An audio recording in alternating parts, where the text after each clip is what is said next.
good morning. So today's Hi Abahita, happy solstice, happy Yule, happy Christmas, happy holidays, happy everything. And in light of that, I have a very cool recipe based on, this is one of those side trips from where I was planning on going, because this week I watched a documentary on the history of nutmeg in the Indonesian islands, and the island of the Bandas Islands. And it's a fascinating history. It's like a 2-hour-long documentary, and you can find it on YouTube. But the struggle over this spice, nutmeg. Let's see, I got some nutmegs. There we are. This spice, which only grows, sorry for that sound, which only grows on these 5 islands in the Indonesian ocean. So in the Indonesian ocean, there are over 18,000 islands. Imagine that, 18,000 islands. And on 5 of those islands, the Banda Islands, this plant grows. This is Myristica fragrans, or nutmeg. Now, this is the inner seed. There's 3 foods that come from this plant. So we have the outer fruit. We will never see the outer fruit because the fruit is primarily used as a fresh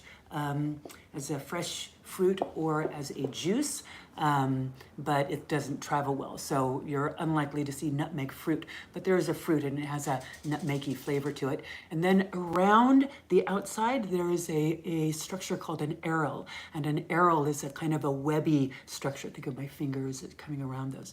And the aril is also, that is called mace.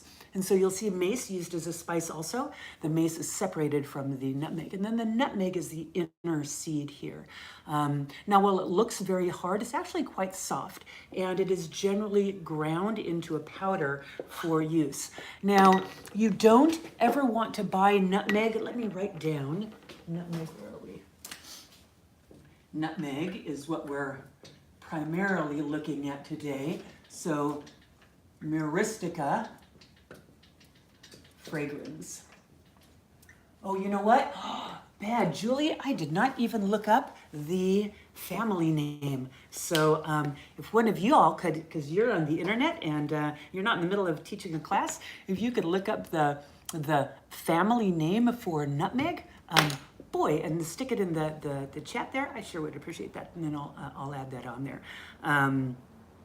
I would venture to say it is something likely to be Myristicaceae, like the nutmeg family, since it is such an isolated species. It's unlikely to have a lot of different cultivars, a lot of different species in the genus. So we'll see if you can do that.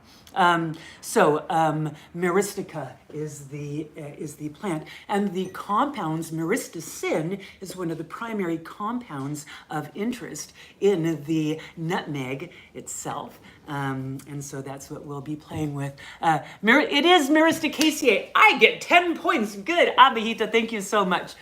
We're playing with nutmeg today, and I realized I had not looked up the family name, so I said, someone online look it up, because y'all are so helpful, and it's likely to be Myristicaceae or something like that, and Abahita looked it up, and by golly, it was. So hi. So thank you. So there we go. Because taxonomists just aren't all that clever. Right? You see this so often, and I pointed this out in classes, right? Where we were just talking about it, I think, in California poppy recently. California poppy is Eschscholzia californica, and the 2 primary alkaloids are eschscholzine and californidine. They're just lazy. They're just phoning it in. They're like, we have to think up names. I don't know what names to use. So, Myristicaceae is the family name. But we were also talking about, and I'm going to back up just a little bit, sorry folks online, to go over this again. I watched this great documentary on YouTube this last week, and I strongly urge you to do it too. It was a history of nutmeg that on the Banda Islands in the Indonesian Ocean. So in the Indonesian Ocean, there are 18,000 islands in this one area, 18,000 islands. And of all of those islands, 5 of them are where nutmeg is grown. Oh my gosh. And so it's this precious, precious plant that was more expensive than gold weight by weight for so long because that trade route, that spice route went all the way there. I'm not going to go over, of course, the whole story of the spice trading history. There's just a whole lot there. But I do want to, one of the reasons why I want to celebrate nutmeg right now is because after World War II, the Indonesian government was given back because the Bandanese Islands were owned by the Dutch, by the Portuguese. Oh, the Portuguese just went through and just destroyed so much. The Japanese, it's just, of course, they've just been owned by so many people, and the enslavement and the murdering and the colonization has just been horrible since, there's European history starting in the 1400s, and of course that went on much longer than that. But now, the Banda Islands belong to the Bandanese people. And they are the ones that are growing nutmeg. They own the farms, they grow the nutmeg, they hold the trade routes. They are the people who hold nutmeg. So in celebration of the Bandanese people, we are playing with nutmeg today. So don't get all, well, I'd just love to see that, but I'm going to get all depressed because of colonization. Yeah, totally get that, 100% get that, but now I'll go watch the video. It's wonderful. It's got a good ending, yeah. The dog doesn't die. So we're using nutmeg, and also, so one of the great things about nutmeg is that there's this very cool recipe that I have for you by Hildegarde of Bingen. So we also get to talk about Hildegarde of Bingen because she is one of the biggest herbal badasses, one of the biggest badasses in general in history. She is a 12th century religious person. She is sanctified. She is Saint Hildegarde. She was the abbess of a nunnery.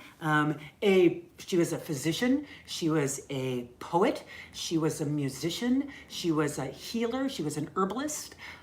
She was a historian. She was this extraordinary, powerful, and brilliant woman. Yeah, so this is one of her recipes. She has this recipe for nutmeg cakes. And when she says cakes, we're not talking about cakes, although they were originally made with flour, and I modified the recipe a little bit for that. But it's a nutmeg and cinnamon cake. And she calls for grinding the nutmeg. Oh, that's what I was talking about before I got distracted, but we'll get back to that. So grinding the nutmeg and then mixing it with cinnamon and then a small amount of clove. And then you bind that together into a little cake. And she says, this is a quote from her, this is published in her book, Physica, a 12th century collection of her writings on healing. And she says, quote, these cakes are to be eaten throughout the day. You just kind of eat them throughout the day, nibble on them throughout the day. And she says, quote, it will calm all bitterness of the heart and mind, open your heart and impaired senses, and make your mind cheerful. So yeah, it's just said it removes the bitterness of your heart and mind. Now, if we look at other traditional uses of nutmeg, there isn't a whole lot that comes from, that I've been able to find that comes from Indonesian traditions. But one of the traditions that uses nutmeg a lot right now is Ayurveda. And Ayurveda is really big on the use of nutmeg primarily as a sedative. Now, this is interesting because what would you imagine, given what you know, just if you even know just a little bit about nutmeg, what would you imagine would be its energetics? And here, because I just ground this, you can probably smell it right now, but I'll pass this around and you can kind of smell that. What'd you say, Kat? Warming. Yeah, warming. Yeah. Why warming? Why did you say that? Hi, Mike. Wow, nutmeg cakes from Hildegarde of Bingen. Sounds amazing, right? I know. That's why I was like, I have to make this. Yeah, absolutely. Yeah. Hi, Teresa. Hi. Heating. Yeah, Abahita, you said heating, and Kat agrees with you. Yeah. Why do y'all say that it's heating? Do you think that it's heating? Now, we haven't even tasted it, right? You're just kind of smelling it. But you probably know nutmeg if you've ever tasted it before, right? You have this kind of memory in your body of nutmeg. And of course, you are getting those aromatics. Well, I'm wondering if I'm just saying that because I'm used to it with like cinnamon and other spices. So that's a good point. Yeah, it is often found with warming spices. Yeah, absolutely. And so we have that conflation. But it is considered to be warming, absolutely. And it's spicy. I just ground these. Oh, and then Abahita said the same thing because we add it to chai spice mixes. Yes. Yeah. So yes, but it is added to that because it is generally a warming plant. It is warming, it's dispersing, it's diffusive, and we can feel that diffusive nature because of those aromatics, right? Aromatics move, they disperse and they diffuse things, they move. And so we're definitely getting that from here. Now, here's the thing about nutmeg aromatics. There's a lot of tiny little compounds. Myristicin is one of the primary ones. Alpha pinene is one of those. That's one of those interesting compounds that is also considered one of the terpenes in cannabis that contributes to mental alertness and stimulation. And then D-camphene, which is a compound that has a pain relieving effect. So myristicin and D-camphene are more kind of calming, antispasmodic, relaxing, and then the pinene is more kind of stimulating. But overall, it has a calming and soothing effect. However, in Ayurvedic medicine, one of the interesting things to look at is that often they talk about a primary effect and then a secondary effect.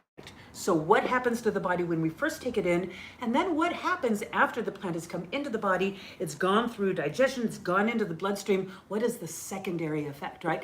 And we see this with ashwagandha, right? Ashwagandha has an initial effect of sedation, which is why we traditionally take it before we go to bed at night. But the long-term effect is an increase in vitality and energy, right? In the morning, you have more energy, but when you first take it at night, you're going to be feeling sleepy, right? And so this is sort of opposite of that. Because, yes, it's warming, it's stimulating, it is dispersing and diffusive. But in Ayurvedic medicine, this is taken with the understanding that about 6 to 7 hours after taking it, you get a secondary sedative effect.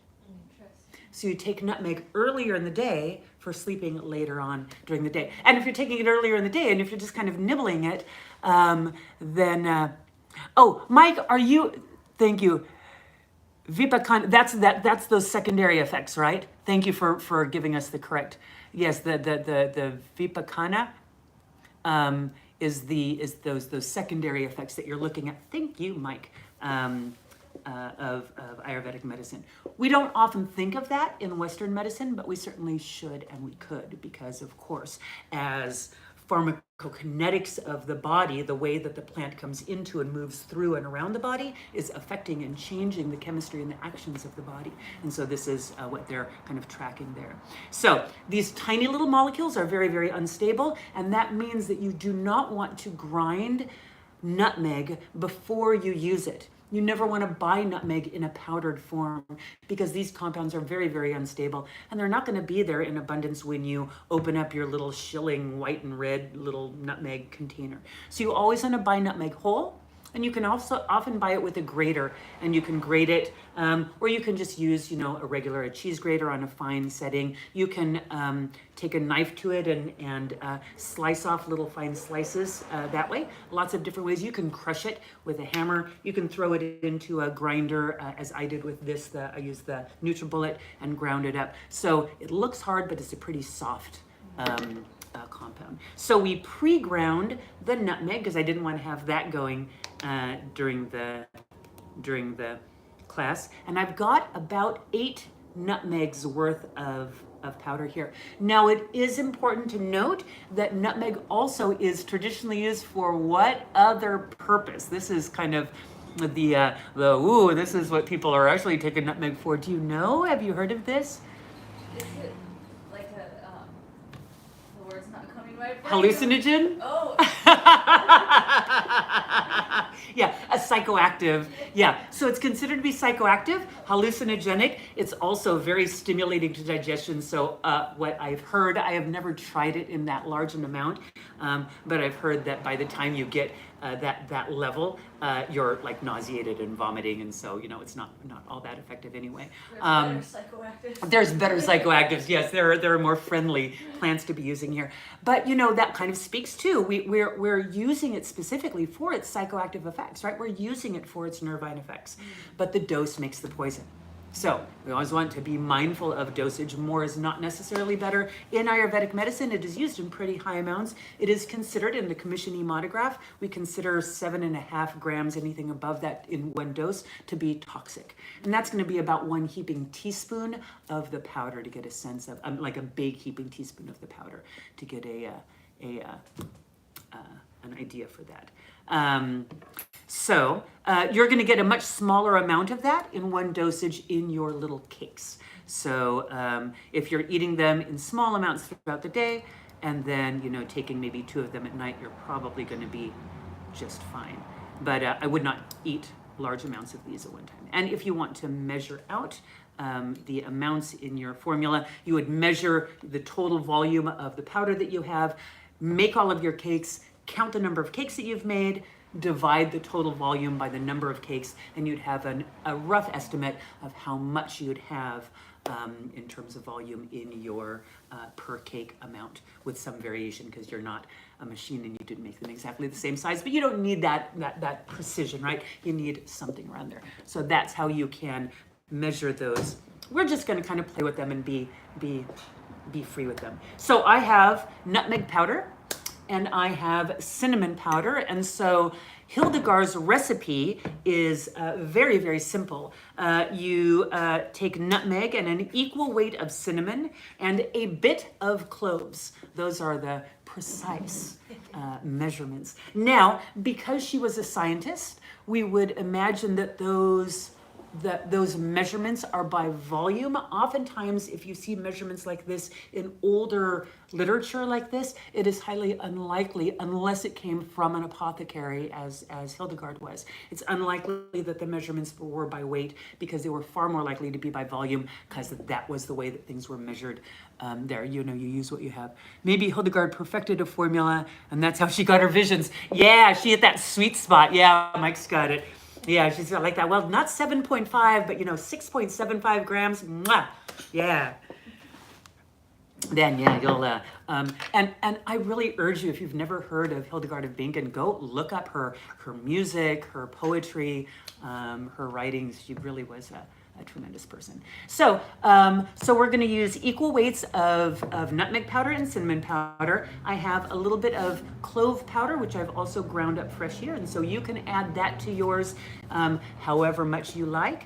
And then instead of, in her original recipe, she uses fine wheat flour as a binder. So adding wheat flour to these is going to be able to bring them all together. Wheat flour, of course, as you're stirring and stirring and stirring, you're developing gluten, and those gluten strands help to hold it all into a cohesive mass, hence her use of the word cake for it. Instead of gluten, I am going to use what I like to use to make what I tend to think of these as more of lozenges, right? Like a herbal lozenge. And so I like to use slippery elm powder. So slippery elm powder is going to do much the same thing as the gluten would, in that beating it is going to develop the mucilage, but that mucilage is going to bind everything together and hold it together into a really nice consistency. It's going to make it very easy to work with. And cinnamon also has a little bit of that, so cinnamon gives us some of that too. The nutmeg doesn't, so we need something to hold that all together. So we're going to mix them together, and even though Hildegarde was using probably weight measurements, because we're using compounds that are roughly the same, we've got 2 powders from relatively dense materials, I think it's probably okay for us to measure by volume. So I'm going to kind of eyeball an equal part of the nutmeg powder and the cinnamon powder. Nice alternative, slippery elm for gut support, exactly. While wheat is problematic. Exactly, yes, that's just what I was thinking of, Ahita. Yeah, just in case anyone wants to try these and they can't have the wheat. And I'm gonna use about half that amount of the slippery elm powder. Now, she didn't say, she just said enough wheat flour to bind it together. I've used slippery elm as a binder often, so I know how much is going to be. So that is those are my proportions right there. You can see I'm not putting any of that clove powder in there because I don't like clove and I don't want to use it in mine. So I'm just going to use these three and take my little spoon, and then this. Now, when you're making a dough like this, because that's what effectively we're doing. We were making this into a dough. We're making it into Play-Doh, and then we're going to roll it into balls, and we're going to play with our Play-Doh.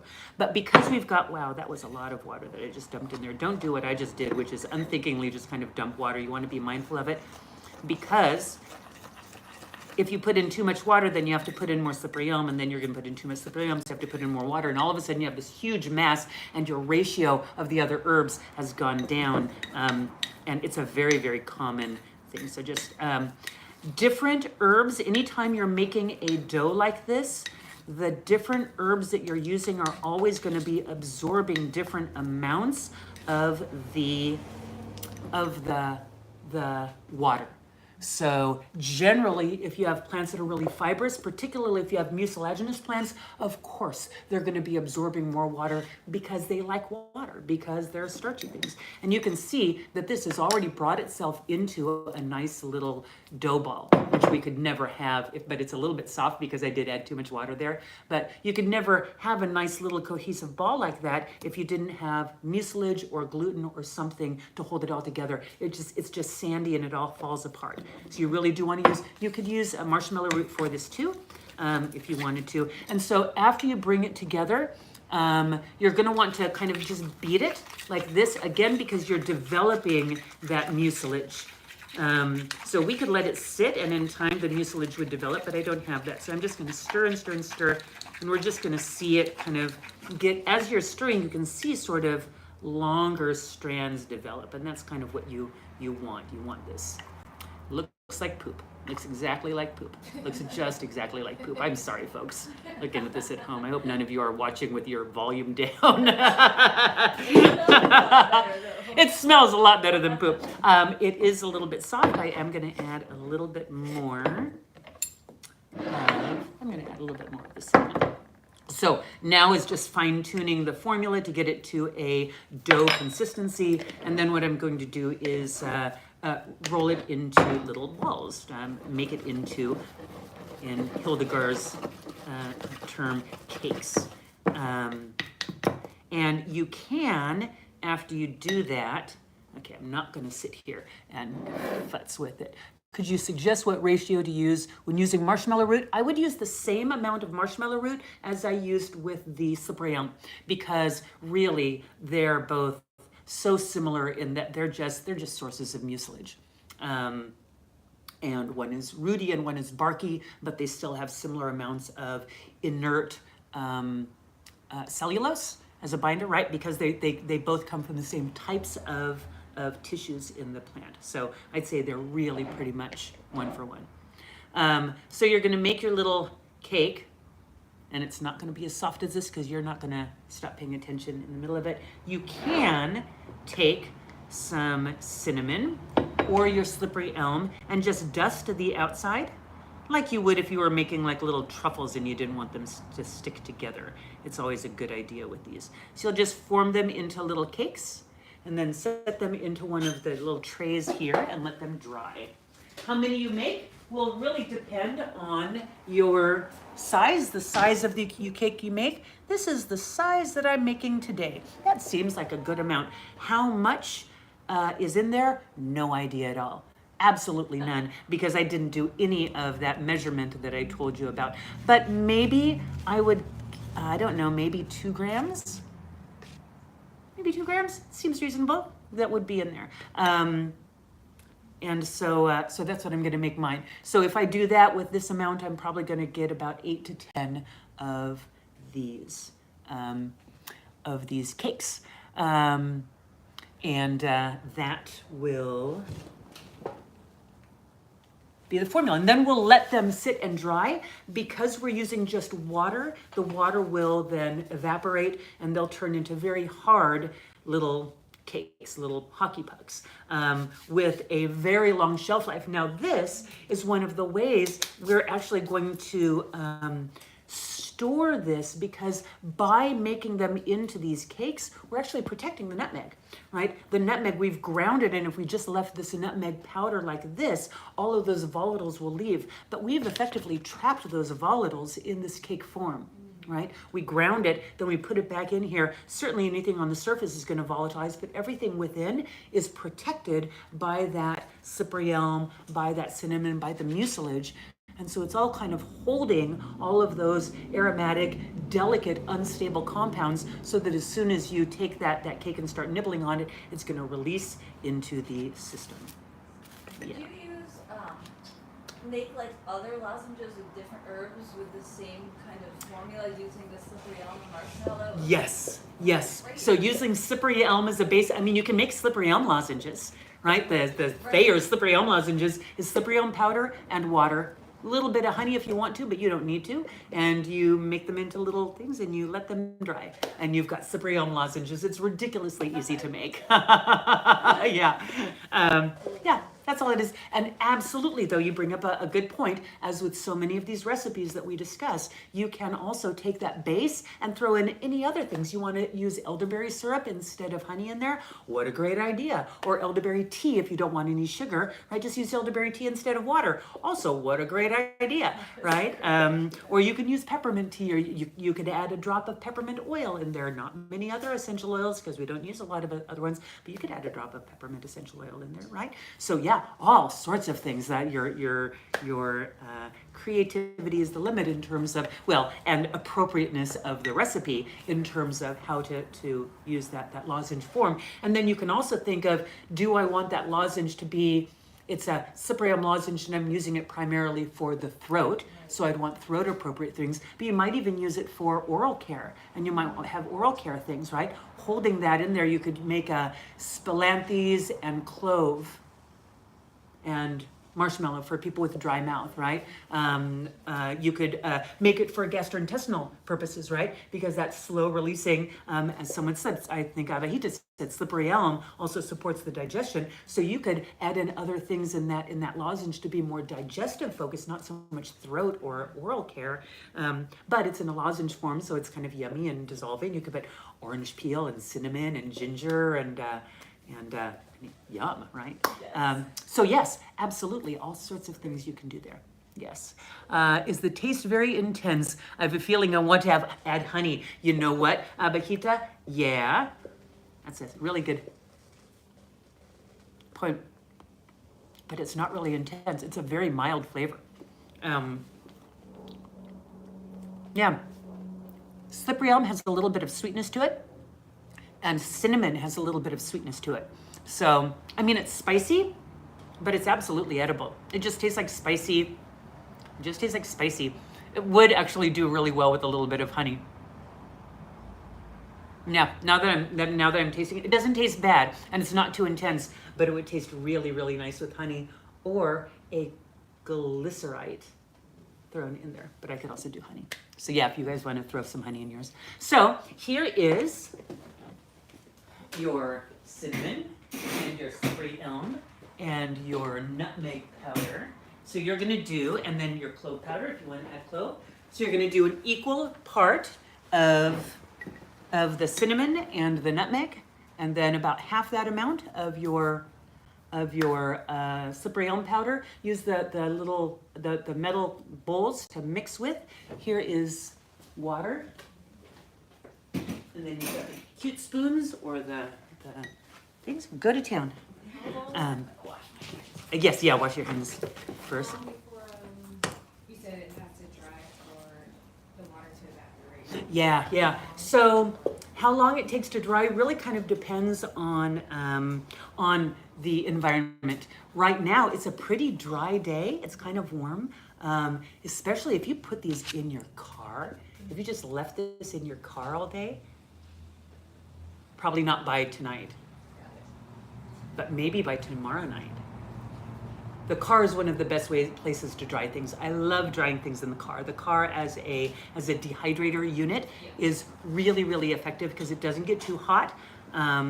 It's free, it's there, it's big, and your car smells really nice afterwards. So. And the benefit of adding clove would be. Oh, that's just that's part of her traditional recipe. So yeah, if you want to add clove, clove is certainly it's pain relieving. Nutmeg is also the myristicin and the myristic acid in nutmeg is also found in some other compounds that are traditionally used for pain relief. And so nutmeg essential oil and nutmeg infused compounds are often used for pain relief for sore muscles and for nerves. I really do, that was you, Abhita. I really do now want to use honey. And it's Abhita's fault.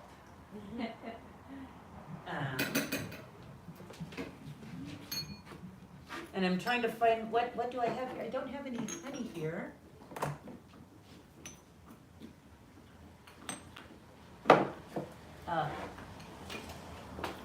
Well, I'm going to use a glycerite bin. I'm just going to use a glycerite. And I have a ginger glycerite. So ginger glycerite is what we're going to use as just a little bit of a sweetener in this. Now, the thing about glycerin, if you add honey to your formula, now the downside to this is I just got it a good solid consistency, and then I added in some more liquid, so now it's not a solid consistency anymore. So now I have to add in more of the slippery to make it more of a solid consistency. So do this before you add your water to it if you want to add in some glycerin. By adding in glycerin, what you do want to be mindful of is that it's not going to dry completely. Glycerin is hygroscopic. It absorbs and holds moisture. So anything that you add glycerin to is not going to dry out. Whereas if you use just water, or even if you used honey, they will dry and become a completely dry cake. And so they would have a really long shelf life. But if you're adding glycerin, it's not going to dry completely. It's always going to be a little bit soft. This might be really nice, and that might be something that you deliberately want to do. And it might not be. It's just something to kind of keep in mind with that. I'm very excited to try this recipe. Can you speak to the benefits of snacking on these? So, the benefits of snacking on these, I haven't tried them before, Abhita. I am going purely by Hildegarde's recommendation. But her reason for snacking on them is, again, to make the quote for people who didn't hear it in the first place, quote, "It will calm all bitterness of the heart and mind, open your heart and impaired senses, and make your mind cheerful." That is the benefit of eating them. And then also remembering that the long-term effect of nutmeg is more of a sedating effect, and that shows up long-term. So if you're nibbling on them through the day, it may help with sleep at night. It's not going to be immediately. I know, right? That's what I was thinking, Abhita. Abhita goes, sold. That's exactly. I read that and I thought, well, how could I not want to make those, especially given that I wanted to kind of center the nutmeg. After I read her description. And they're just cute. Look at them. They're just cute. So I'm just making these. And then, I really love recipes where you get to play with dough. We've talked about this, I think, before. And there's not enough options for adults to play with dough. So y'all need to play more with dough, because playing with dough is fun. That's why we give it to kids. That's why so many people do pottery. All right. Any other questions about nutmeg or Hildegarde of Bingen? I do want to reiterate that nutmeg is considered to be a toxic plant, and so we want to approach this with respect. Right? We don't have to be afraid of it, but we want to be respectful. So the first time you're eating these little nuggets of goodness, yeah, maybe just one or two, assess how you feel and move slowly. If you are more sensitive, particularly if you have a sensitive nervous system, right? Since this is sensitive nervous system and sensitive digestion, right? Those are the systems that are likely to primarily respond to the presence of nutmeg, especially in this concentration. So that's where you're going to want to kind of look to see, how is my body responding to the presence of this? Is it really happy about it, or is it perhaps not so happy about it? Right? So move it slowly. So ground nutmeg is not great. You said buy it whole. Yeah, never buy nutmeg pre-ground. Yeah, if you have it, compost it, because it was weak by the time you bought it. You never had a chance with that nutmeg. And that's if you're using it medicinally. If you're just using it for flavor. Right? Even if you're using it for flavor. It's not gonna yeah, be no, bakers are always going to suggest, yes, everyone is a snob when it comes to nutmeg. You should just don't use the dry thing. It is that chemistry. It's just so unstable, tiny little molecules, and they don't hang out for a long time. So, I mean, if you have it, certainly use it, but just understand that the complexity of flavor cannot be there. Yeah. You're just not going to get everything that you want. It's really good to know. Yeah.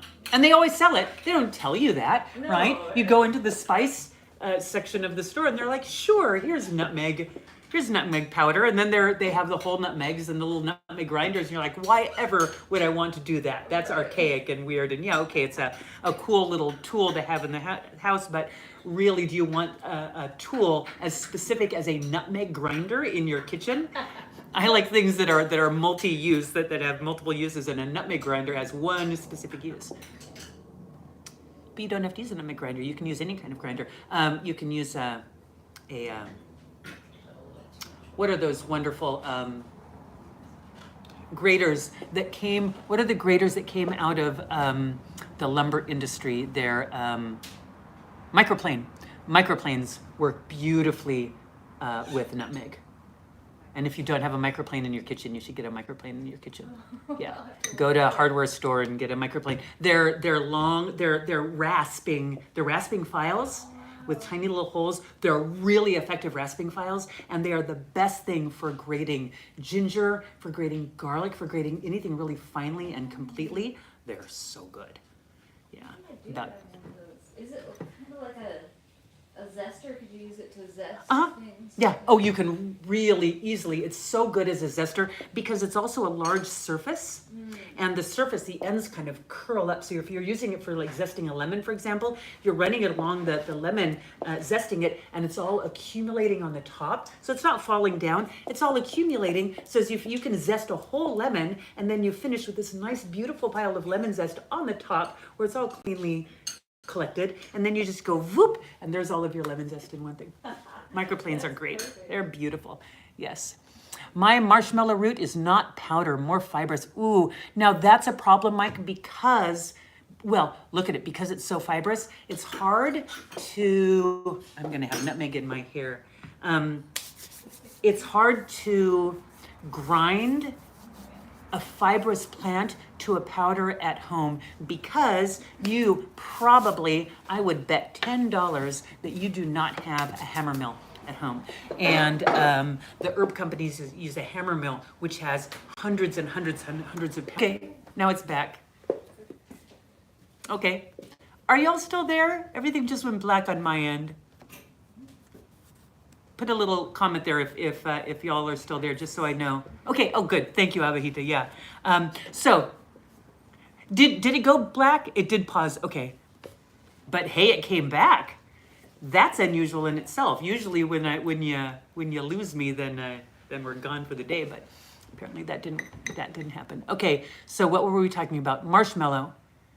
Yours crashed, but we're back. Okay, yeah, don't know what that is. Here it just went black for a little while, and then And then you came back. Welcome back. Okay, so marshmallow root. No, if you tried to grind it at home, it's always going to stay fibrous and it's never going to work. What you can do though is you can make a really strong infusion of your marshmallow so that it's really slimy. You want it like as slimy as possible. Extract that mucilage and use that to rehydrate your herbs, right? So you're pulling that mucilage out into the water and then using the water in there. It's not going to be quite as good because you don't have that fiber, but that would be the next best thing.